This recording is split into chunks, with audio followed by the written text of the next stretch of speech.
Hello everyone. So students, today we are going to start chapter number 1, the bricks, beads and boons class plus 2 history. So students, आज पहला chapter है जो हम start करने वाले हैं क्लास प्लस 2 का हिस्ट्री का, जिसका नेम है bricks, beads and bones. So in this chapter it's now about the whole history of the well planned and well developed civilization is called Harappan civilization. तो उसके बारे में, इस चैप्टर के बारे में हमने डिस्कस करना है. तो जो भी हिस्टोरियन है, जो भी उनको आर्कियोलॉजिकल एविडेंस मिले, उसके अकॉर्डिंग है जो हड़प्पन सिविलाइजेशन को एक मैच्योर सिविलाइजेशन बोला गया.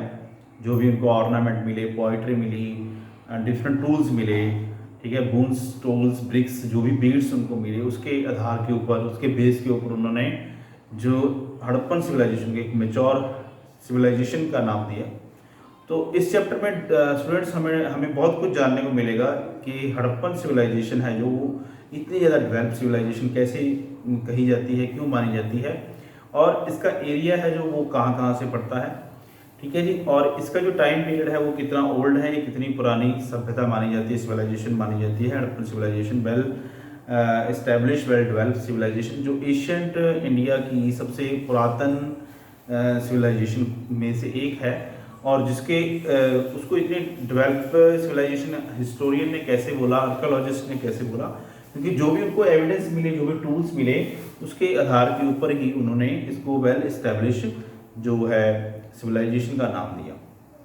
ठीक है स्टूडेंट्स, तो बिना टाइम वेस्ट किए स्टार्ट करते हैं चैप्टर हमारा bricks, beads and bones. Bricks जो हमारी ईट्स वगैरह होती हैं, जिसको हम ब्रिक्स बोलते हैं, ईंटें होती हैं जिसको ब्रिक्स बोला जाता है. बीड्स मीन्स जो भी हमें मणके वगैरह मिलते हैं, जैसे जिससे कोई ज्वेलरी वाला सिस्टम बना जाता है या ऑर्नामेंट बनाए जाते हैं, उसको बीड्स बोला जाता है. बून्स मीन्स जो भी हमें बून मिले हैं, जो हमें कंकाल मिले हैं, जो हमें हड्डियाँ मिली हैं, उसके आधार के ऊपर सिविलाइजेशन ने, हिस्टोरियन ने इस सिविलाइजेशन को मैच्योर सिविलाइजेशन का नाम दिया. ठीक है जी. बिगिनिंग फर्स्ट हमारा टॉपिक है बिगिनिंग. बिगिनिंग कहाँ से होती है इसकी?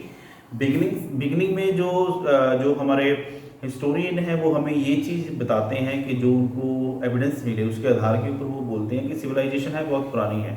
इट मीन्स इसको near about 5000 year old civilization माना जाता है, क्योंकि जो भी एविडेंस उनको मिले, आर्कियोलॉजिस्ट एविडेंस जो भी उनको मिले, जो उन्होंने फाइंड किया, जो भी उन्होंने सर्च की अपनी, जब भी उन्होंने एक्टिवेशन की, खुदाई की किसी भी चीज़ की, तो उस टाइम पे जो भी उनको एविडेंस मिले, वहाँ से हम ये बोल सकते हैं कि वो सिविलाइजेशन बहुत स्टार्टिंग से ही एक डेवलप सिविलाइजेशन मानी जाती है. ठीक है जी. और इसका जो एरिया है, हड़प्पन सिविलाइजेशन का एरिया है, जो प्रेजेंटली हम अगर बात करें, प्रेजेंटली तो इंडिया, पाकिस्तान और अफ़गानिस्तान, ये एरिया सारा हड़प्पन सिविलाइजेशन में आता है. और जिसमें हम ये बोल सकते हैं कि इंडिया में जो हमारी स्टेट्स हैं, पंजाब, हरियाणा, राजस्थान, गुजरात, ठीक है जी, उत्तर प्रदेश, बिहार, ये जो स्टेट्स हैं हमारी, ये सारी हड़प्पन सिविलाइजेशन से कवर्ड है. ठीक है जी. डिफरेंट प्लेसेस हैं. हाँ, आपकी बुक है जो एनसीईआरटी बुक है, जिसके फर्स्ट सेकंड पेज पे ही जो मैप दिया है, मैप 1, मैप 2, उसमें पूरी जो लोकेशन है वो ऐसे एग्जैक्ट जो लोकेशन है वो लोकेट की हुई है हड़प्पन सिविलाइजेशन की, कि वो एरिया है जो हड़प्पन सिविलाइजेशन में आता है. तो हड़प्पन सिविलाइजेशन की बिगिनिंग है जो बहुत एडवांस बिगिनिंग मानी जाती है. जो भी आर्कियोलॉजिकल एविडेंस हमें मिलते हैं, जो भी ब्रिक्स, बीड्स और बून्स हमें मिलते हैं, उसके आधार पर हम ये बोल सकते हैं कि हड़प्पन सिविलाइजेशन काफ़ी डेवलप सिविलाइजेशन है. उसके बाद हमारा जो फर्स्ट सेकंड टॉपिक आ जाता है. सेकंड टॉपिक में इसकी जो दी हुई है सब्सटेंसिव स्ट्रेटजी. इट मीन्स ऐसी कौन कौन सी स्ट्रेटजी उन्होंने अडॉप्ट की हुई थी जिससे हम इसको वेल इस्टेब्लिश और वेल डेवलप सिविलाइजेशन बोलते हैं. ठीक है जी. तो इसकी सबसे स्ट्रेटजी में हम बोल सकते हैं एग्रीकल्चर सिस्टम और बिजनेस सिस्टम, ट्रेड सिस्टम बहुत एडवांस था.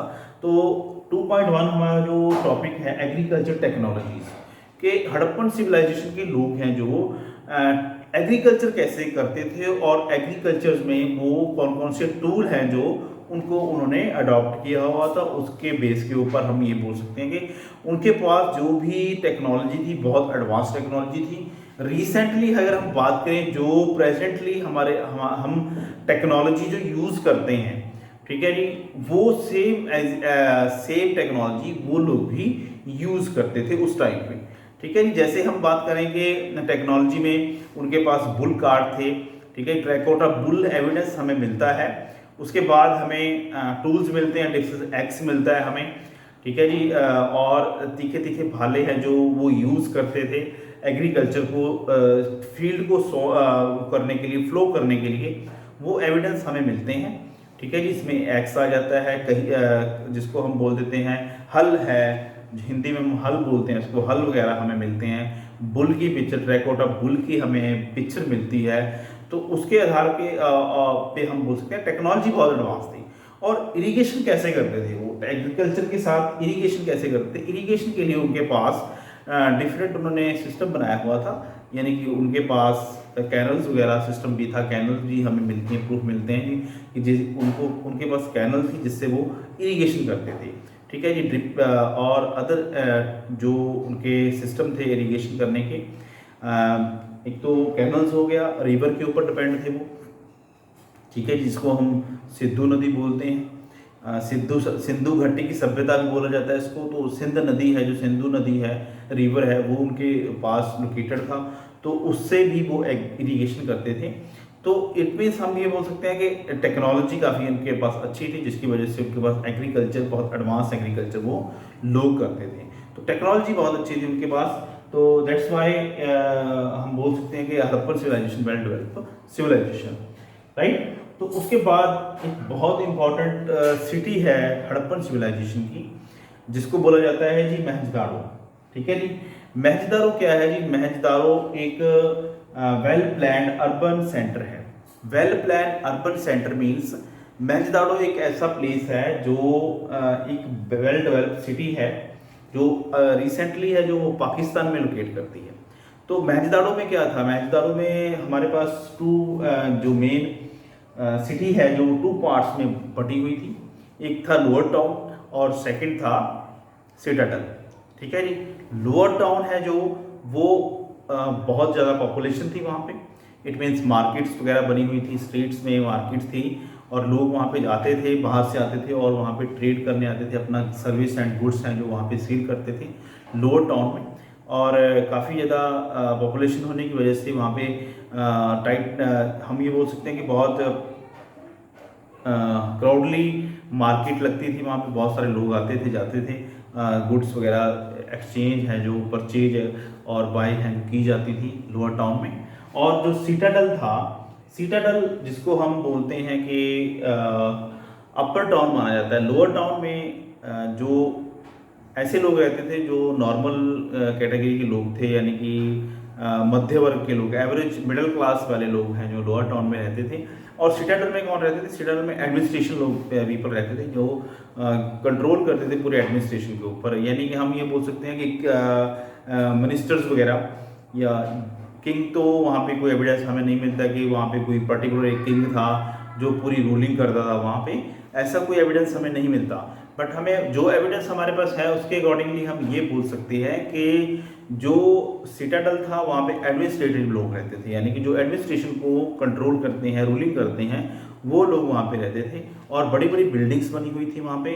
ठीक है, एडमिनिस्ट्रेशन बिल्डिंग्स थी, बड़े बड़े इंस्टीट्यूट बने हुए थे, मंदिर वगैरह, टेम्पल्स थे वहाँ पे बने हुए। सेपरेट एरिया था, यानी कि सिटाडल है जो लोअर टाउन से सेपरेट होता था। ठीक है जी। और इसके बाद यहाँ पे महंजोदाड़ो में एक बहुत बड़ा है जो ग्रेट बाथ बना हुआ था। ग्रेट बाथ एक बहुत बड़ा, जिसको हम बोल सकते हैं तालाब, जहाँ पे लोग हैं जो वो बाथिंग करने जाते थे। ठीक है जी। तो वहाँ पे ग्रेट बाथ है, वो वहाँ पे डिफरेंट सेक्टर में उसको डिवाइड किया हुआ था। उसके फ्लोर बने हुए थे, स्टेयर्स बनी हुई थी ग्रेट बाथ के ऊपर। वहाँ से हमें पता चलता है कि कैसे लोग यहाँ पे आते होंगे और कैसे बाथिंग, कैसे वो वहाँ पे नहाते थे और वहाँ पे जाते थे। तो वाटर कलेक्शन कैसे होती थी उसके बारे में भी हमें काफ़ी कुछ पता चलता है ग्रेट बाथ की। अगर हम पिक्चर देखें, यहाँ पे आपकी बुक में है जो पिक्चर रिप्रेजेंट की हुई है, दिखाई हुई है, तो आप स्टूडेंट वहाँ पे पिक्चर को देख सकते हो। और पिक्चर देखने के बाद आपको पता चलेगा कि जो ग्रेट बाथ है वो एक बहुत अद्भुत किस्म की है, जो एक बिल्डिंग है, जो एक मिलता है महंजोदाड़ो की जो स्पेशलिस्टी है, एक स्पेशल थिंग है महंजोदाड़ो की ग्रेट बाथ। वो फीचर है मोहनजोदाड़ो का, वो हमें मिलता है। तो बहुत इम्पॉर्टेंट चीज़ जगह है वहाँ पे। ग्रेट बात है जो, वो ऐसा नहीं है कि एक कोई भी नॉर्मल सी चीज़ है। ग्रेट बात एक ग्रेट कंट्रीब्यूशन, हम ग्रेट अचीवमेंट बोल सकते हैं हड़प्पन सिविलाइजेशन की, जो ग्रेट बात है वहाँ पे बना हुआ है, राइट। तो ग्रेट बात बहुत वेल फर्निश्ड, एक वेल फेमस एक एविडेंस है जो हमें मिलता है हड़प्पन सिविलाइजेशन का, कि वो कितनी ज़्यादा डेवलपमेंट सिविलाइजेशन थी, राइट। उसके बाद हमारे पास मोहनजोदाड़ो में मिलता है 3.1 में laying of drains. It means जो ड्रेन सिस्टम है, बहुत अच्छा ड्रेन सिस्टम था वहाँ पे इस्टेब्लिश किया हुआ, कि जो हाउसेस बने हुए थे, हाउसेस बहुत वेल प्लान्ड वे से हाउसेस बने हुए थे, और हाउस के बाहर ड्रेनेज सिस्टम था। जो भी किसी भी घर का जो वेस्टेज वाटर था, वेस्ट वाटर था, वो बड़े अच्छे तरीके से वेल वे से है जो वो ड्रेनेज होता था बाहर, ड्रेनेज में आता था, ड्रेन में आता था। स्ट्रीट में ड्रेन बनी होती थी, यानी कि नाली बनी होती थी, वहाँ पे वो वाटर वेस्टेज वाटर है, जो वेस्टेड वाटर है वो वहाँ पे आता था, और ईजिली वो सिटी से बाहर जाता था। इट मीन्स हम ये बोल सकते हैं कि वो बहुत अच्छे तरीके से उन्होंने इस चीज़ को मेंटेन किया हुआ था। ड्रेनेज सिस्टम बहुत अच्छा था, ठीक है, जिससे कोई कहीं पे भी गंदगी वगैरह नहीं फैलती थी, और गंदगी ना फैलने की वजह से ही वो एरिया इतना ज़्यादा प्योरीफाई एरिया था मोहनजोदाड़ो का। तो यहाँ पे हम बोल सकते हैं कि लेइंग सिस्टम, जैसे हम आज की बात करें, हमारी जो प्रेजेंट सिविलाइजेशन है, प्रेजेंट ये में रह रहे हैं, तो सेम एज इट वैसे ही उन्होंने ड्रेन बनाई हुई थी। ड्रेन को पूरी ऊपर से कवर किया हुआ होता था, ठीक है जी, जिससे गंदगी वगैरह ना फैल सके। तो ड्रेनेज सिस्टम वेल फर्निश्ड है, जो ड्रेनेज सिस्टम था वो मोहनजोदाड़ो में हमें मिलता है, राइट एवरीबॉडी। उसके बाद हमारे पास आ जाता है डोमेस्टिक आर्किटेक्चर। डोमेस्टिक आर्किटेक्चर बहुत अच्छा था, यानी इट मीन्स जो घर बने होते थे बड़े ही अच्छे तरीके से वो डिज़ाइन किए हुए होते थे। इट मीन्स वहाँ पे क्या था, बहुत ज़्यादा लोग अपनी प्राइवेसी का ध्यान रखते थे, ठीक है जी। विंडोज़ वगैरह का सिस्टम नहीं होता था, कोर्टयार्ड बना होता था, हर एक घर के बाहर कोर्टयार्ड बना होता था। और जब भी जो अगर हम गेट, जो मेन गेट होता था, मेन गेट के यानी कि घर के एंट्रेंस से ही पूरे घर का व्यू है जो दिख जाता था। इट मीन्स किचन वगैरह बनी होती थी, कोर्टयार्ड बना होता था, जहाँ पे किचन में लेडीज़ हैं जो वो खाना वगैरह बनाती थी, और कोर्टयार्ड के बाहर थोड़ा सा स्पेस होता था जहाँ पे वो क्लीनिंग वगैरह, वॉशिंग, क्लॉथ की वॉशिंग वगैरह करती थी।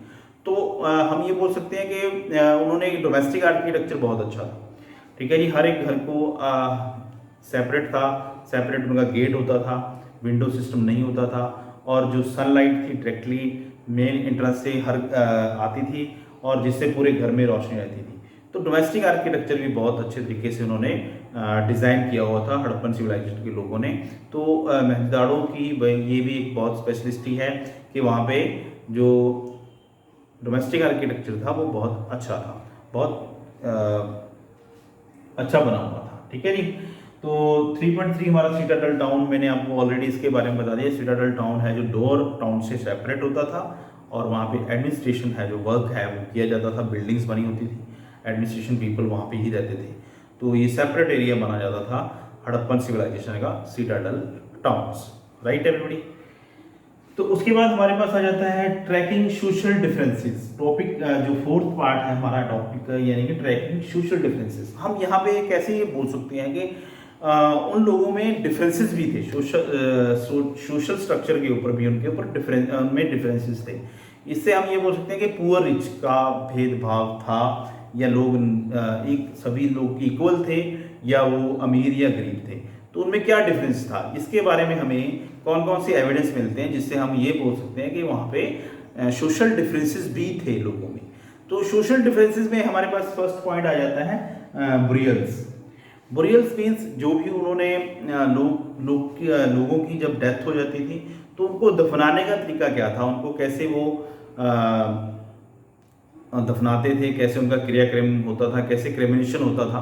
तो ये चीज़ बहुत इंपॉर्टेंट, ये चीज़ हमें एविडेंस मिलता है जिससे हम ये बता सकते हैं कि उनमें सोशल डिफरेंसेस भी थे, ठीक है जी। तो बुरियल्स, ऐसे बुरियल्स हमें मिलती हैं, ऐसी हमें कब्रें मिलती हैं जहाँ पे जो कॉमन पीपल है उनकी जो कब्र होती थी वो बिल्कुल सिंपल होती थी, कोई ऐसा वहाँ पे कोई स्पेशल चीज़ नहीं मिलती है जिससे हम ये बोल सकें कि हाँ उनके लिए स्पेशल चीज़ की जाती थी। बट अनदर साइड अगर हमें हमारे पास ऐसे बुरियल्स भी हैं, ऐसे कब्रें भी हैं जहाँ पे हमें ऐसे एविडेंस मिलते हैं जब वो किसी पर्सन को दफनाने जाते थे, मरने के बाद दफनाने जाते थे, तो उसमें उसको बड़े अच्छे तरीके से सजाया जाता था, ठीक है, उसको डेकोरेट किया जाता था, उसकी बॉडी को, उसको ऑर्नामेंट वगैरह लगाए जाते थे उसके बॉडी के ऊपर। और वो ऑर्नामेंट से हम ये आइडिया लगा सकते हैं कि वो एविडेंस से हम ये आइडिया लगा सकते हैं कि जो रिच पीपल होते थे उनके बुरियल्स अच्छे होते थे, उनको वेल वे से है जो डेकोरेट किया जाता था, और जो कॉमन पीपल थे, आम लोग थे, उनकी बुरियल सिंपल होती थी, उनको इतना ज़्यादा डेकोरेट नहीं किया जाता था।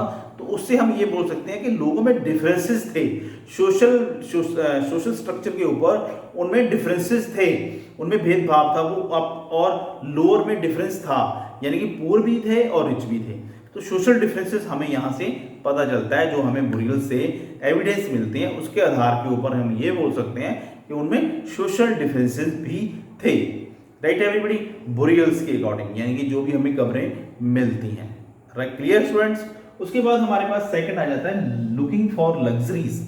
लुकिंग फॉर लग्जरीज में ये भी आ जाता है कि बहुत सारे लोग ऐसे थे जिनकी लाइफ बहुत अच्छी थी, यानी कि लग्जरी लाइफ थी उनके पास सहूलत फैसिलिटी के सारे जो भी सामान वगैरह जो भी उनके पास इक्विपमेंट थे वो मौजूद थे, और इस वजह से हम ये बोल सकते हैं कि वो उनकी लाइफ लग्जरीज थी। और जो कॉमन पीपल हैं उनके पास नॉर्मल चीज़ें थी, उनके पास इतनी ज़्यादा चीज़ें नहीं मिलती थी, जैसे हमें बीड्स मिलते हैं, मालाएं मिलती हैं, स्टोन्स मिलते हैं, सैंड स्टोन मिलते हैं, उसके बने मटेरियल पोर्ट वगैरह मिलते हैं, क्ले पोइट्री मिलती है, डिफरेंट पार्ट्स के हमें पोर्ट्रेट्स मिलती हैं, तो मूर्तियां हमें मिलती हैं। तो उससे हम ये अंदाज़ा आइडिया लगा सकते हैं कि उनकी लाइफ लग्जरी भी थी। जो रिच पीपल थे उनके पास हर एक सामान होता था, सहूलत फैसिलिटी का हर एक इक्विपमेंट उनके पास मौजूद था, और जो कॉमन पीपल थे उनके पास इतने ज़्यादा साधन नहीं होते थे। जो भी हमें वेपन्स मिलते हैं, जो भी हमें इक्विपमेंट मिलते हैं, उसके आधार के ऊपर हम ये बता सकते हैं कि उनमें सोशल डिफरेंसेस थे, उनमें फ़र्क होता था पुअर और रिच पीपल में। राइट स्टूडेंट्स, तो this is all about the lecture 1। Right everybody, next topic में हम नेक्स्ट पार्ट को डिस्कस करते हैं। Thank you everyone.